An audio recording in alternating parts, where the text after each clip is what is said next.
If you do these 5 things, people are probably judging your intelligence without you even realizing it. And trust me, don't skip number 5. 1. Speaking before you think. 2. Avoiding the words, I don't know. 3. Listening just to reply instead of listening to understand. 4. Treating every argument like you have to win. 5. Never questioning your own beliefs. If you recognize yourself in even one of these, don't worry. Most people don't even realize they're doing it. But psychology has been studying these behaviors for years. Let's start with the first one. Psychology has documented something uncomfortable. Within the first few seconds of meeting someone, before you have finished your first sentence, people have already formed an impression of how intelligent you are.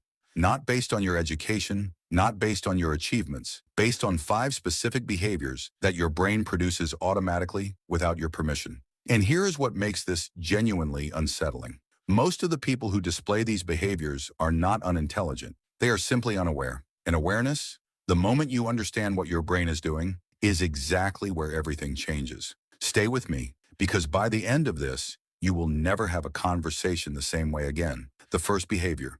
You speak before you think. A question gets asked in a room, and before anyone else has finished processing it, you already have your answer ready. You speak, and somewhere halfway through your sentence, something shifts. The point that seemed clear a moment ago no longer makes sense as it comes out of your mouth. This is not a lack of intelligence. This is cognitive impulsivity. What happens when the brain prioritizes speed over accuracy? And neuroscience has found something that feels deeply counterintuitive. The people who pause before answering are not perceived as unsure. They are perceived as certain because thoughtful silence signals that what is coming next has been considered, that the words about to arrive were worth waiting for. The fastest answer in the room is rarely the most trusted one. The second behavior.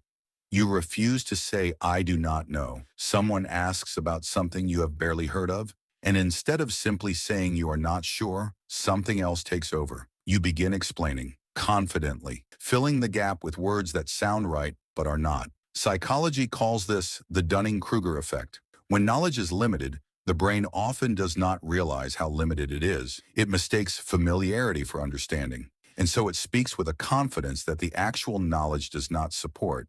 Here is the painful irony. The people who say, I do not know most freely are almost always the most knowledgeable ones in the room, because they understand something the overconfident speaker never learned, that admitting uncertainty is not a weakness. It is evidence that you are thinking clearly enough to recognize the edges of what you actually know. The third behavior, you listen to respond instead of listening to understand. Someone is explaining something, and while they are still speaking, you are already gone. Not physically, but mentally.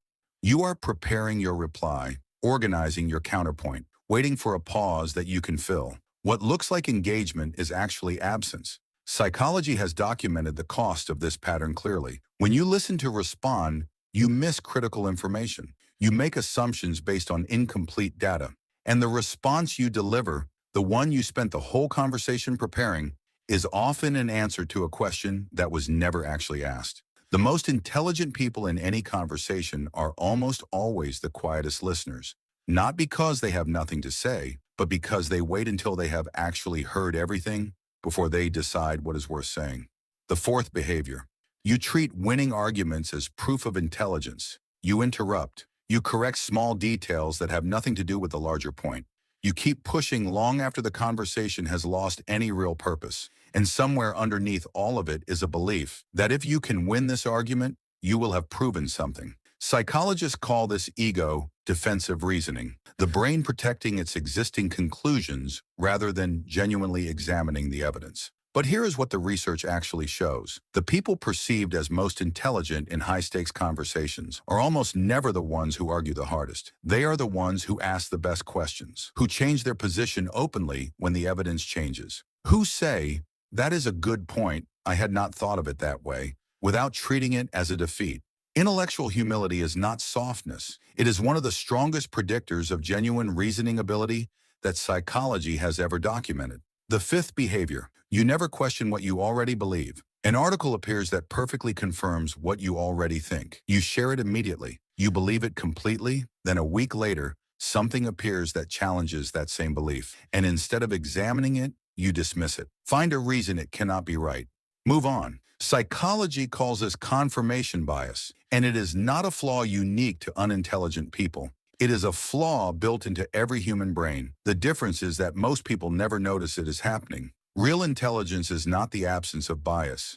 It is the willingness to catch it, to look at a belief you have held for years and ask, what would it take for me to be wrong about this?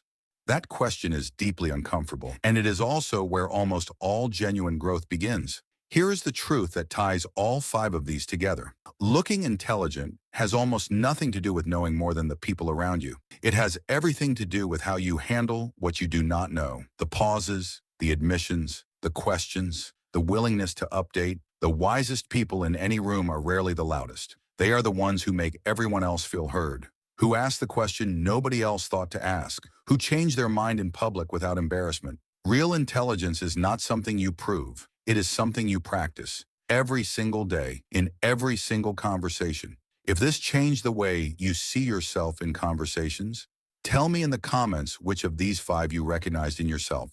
Just the number. And if you want more psychology that actually changes how you think, subscribe to Psychology Unpacked. Understanding yourself starts here.